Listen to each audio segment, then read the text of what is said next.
Hi, everybody. It's me, Amy Geronimi. I'm doing my Ehlers-Danlos update on video today. It's Sunday, March 22nd. And I am almost through 4 full weeks of post-op from my hip replacement. And that'll be my first update. My hip feels amazing. I can't even believe it. The recovery was so simple, like just a snap. So super happy about that, especially after what I went through with my knee replacement, which was from absolute hell and took me months and months and months to even be able to walk outside. So this is really great. I'm walking around the house. I mean, I do have some pain if I push it too much, but we had a couple of friends over for dinner last night and I was able to do some light housekeeping and cooking and stuff like that. So it was, that's been really great. The sad part is I still have that nerve injury. It happens sometimes with an anterior hip replacement, I guess. And of course it happened to me because I have very fragile skin. I'm a delicate flower. So a nerve got hit in there and it is causing me a great deal of pain still, although I'm walking much better. And I'm on gabapentin to ease the nerve pain, and it's starting to really kind of kick in. It takes a while to kick in, but I am finally starting to feel somewhat better. I still get some good zaps, but let me tell you what this feels like. Okay, so if you get this particular nerve injury after a hip replacement, um, it's like meralgia paresthesia or something like that. I can't quite remember the name. When it hits, when you stand up and that mofo wants to grab you, it seriously feels like I'm being stung by a wasp with a bazillion fire ants around me, just like stinging the shit out of me. It's awful. I was screaming in pain, crying, tears dripping down my face. I didn't want to go to the bathroom for the first week. I was taking my pant leg and holding it against my walker and like pulling myself toward the bathroom crying. You just can't win. And now that I know I have Ehlers-Danlos syndrome, though, it's like, oh my God, it makes sense. And I know it's not just my awful fucking luck all the time. So that's that part of it. So that should iron itself out over time. And the next tip is coming in 3 weeks from tomorrow. So hopefully, I mean, you just don't know. Maybe it'll be a miracle and it'll just be a hip replacement and everything will go great. Or, maybe my femur will break. I mean, I don't mean to be fatalistic or, weird about it. Maybe fatalistic isn't the right word, but, um, pessimistic about it. That's what I'm thinking of. But, things could happen. And that's just sort of the mindset I'm in these days. Like things are going to happen because things have happened to my body, especially over the last 5 years. So that is update number one. Update number two. Genetic testing. So I am getting a blood test tomorrow for my genetic testing. I met with a genetic counselor last week at my hospital. And because of my mother's history, there are certain red flags that cause a genetic counselor to say you should get genetic testing for perhaps a type of EDS that isn't just hypermobile EDS. Not just, but hypermobile EDS is not detected through genetic testing yet. But there are 13 other variants, some of which can be dangerous. Some of them can just be unique in how you have to care for people. So I'm getting genetic testing to see if I have a particular variant of EDS. Okay, so genetic testing is coming. The blood test is tomorrow, and I probably will have the results within a couple of weeks, she said. And then from there, they will determine what kind of care I need and who I need to start seeing specialist-wise at the hospital. So that's the scoop on that. Now my teeth. I have a very low bar for good news these days, but this is this is good news, relatively speaking. I was told by 3 periodontists in the last year that I had to get all of my top teeth pulled because I have early tooth mobility, which my mother had too. She lost all of her teeth, most of her top teeth, all of her top teeth by 60 and had to get the, shitty dentures that covered her palate. They didn't know she likely had Ehlers-Danlos syndrome, which we will confirm through the genetic testing, but it's been confirmed clinically. But she also suffered from TMJ horribly, and they didn't necessarily know how to treat her at the regular old dentist. And so my mom had a really, really hard time with her teeth and her mouth. Anyway, 3 periodontists told me I needed to have my top teeth pulled within like the next year. So it has been incredibly stressful because, as many of you know, I'm a voice actor now, and I am rocking it and I'm loving it. And I can't do everything that I want to right now because of it. And but say, because I have surgery here, surgery there, but I am determined to stick with it. My teeth, though, would be a real problem. So luckily, my wife got a recommendation from a specialist she sees for a mouth guard, and said, I know someone here who specializes in Ehlers-Danlos dentist, periodontist periodontal work.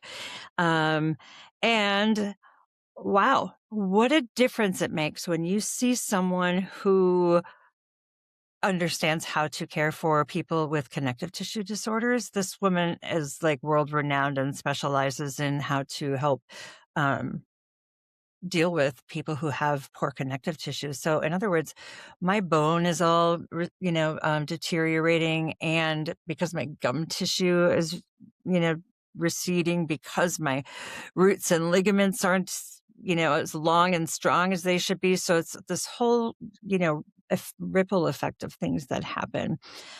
So short story long, I've been freaking out about what's going to happen there. And I had a tooth get injured during a periodontal procedure last summer, which really sucked. It took months to heal. I still have like holes in my gums that it's just been just really, like really, really. At any rate, she gave me some great news, expensive news, but great news.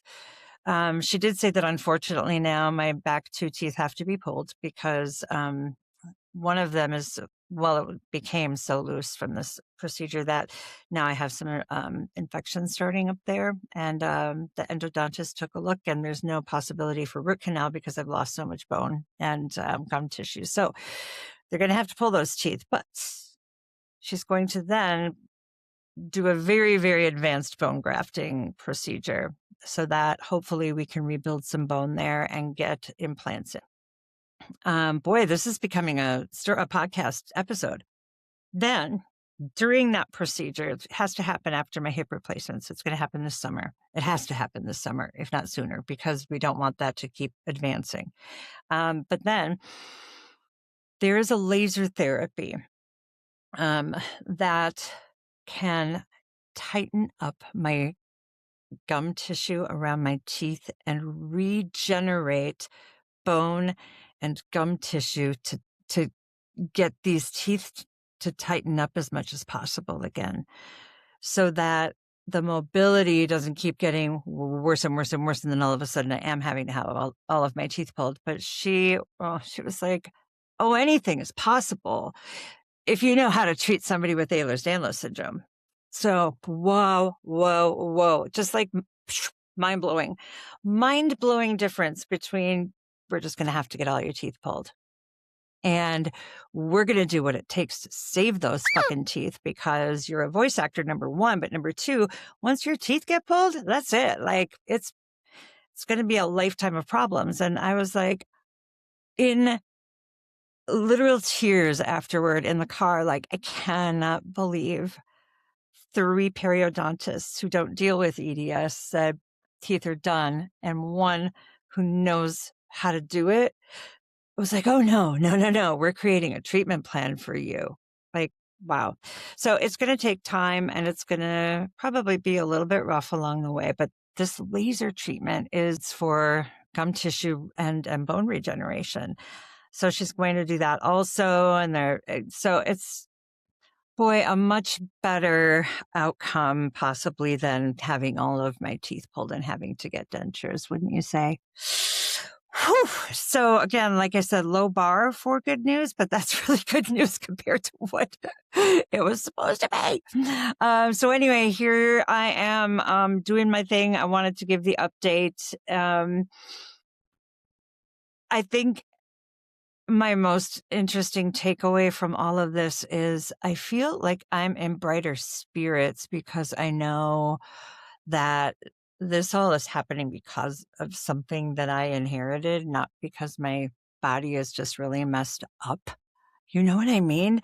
It's weird. I will list on my page sometime all of the things that sort of like are um, directly related to my EDS diagnosis over the years, including my blindness in my left eye. It's so weird, but it's also fascinating, number one, a little bit scary, but also validating because I've lived 56 years thinking, what is going on with my body, especially the last few years. I mean, I have had fistulas in places you don't want them and had to have surgery. I have had severe vomiting issues. I have had rash outbreaks with like petechiae all over my arms. It's just like, what is happening? So, and then all of my joints, just like my mom, knee, hip,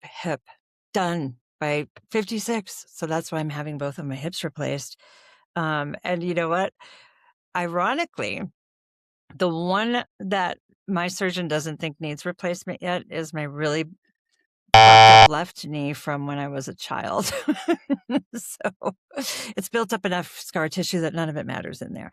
So anyway, that's my update. And I'm happy to give more updates, and maybe this will turn into more of a forum for discussion. I don't know. I mean, I'm just grabbing onto this because it feels so good to finally have something to explain all of this stuff. And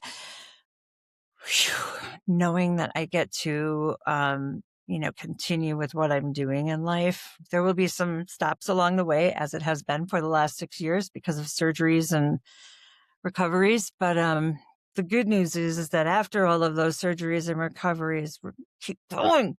So, and we're going to be as proactive as possible. So, all right, possible. There was Wisconsin right at the end. We're going to be as proactive as possible with this. Thanks for listening to my med talk. I really did just make that up. That's so dumb. All right, bye, everybody. Peace.